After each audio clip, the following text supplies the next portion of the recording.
হয়েছে? ঘটনা ঘটে গেছে মানে কি হয়েছে? আমার বিয়ে ঠিক হয়ে গেছে। তাহলে তো ভালোই। তুই কি ছেলে দেখেছিস? ছেলে পছন্দ হয়েছে তোর?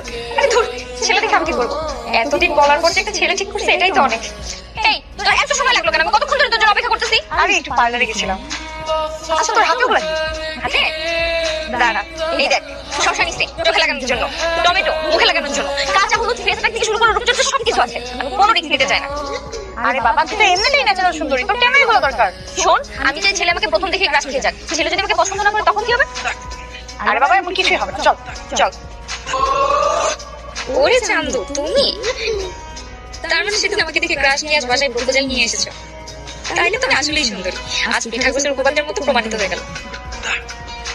হায় আল্লাহ, এই জিনিস এখানে কেন? আমার বাবা কি দেখে মেয়ে চয়েস করছে? দুনিয়ায় কার কোনো মেয়ে ছিল না? আসলে আমি কিন্তু সব করতে পারি। আমার বাবা মা একটু লাজ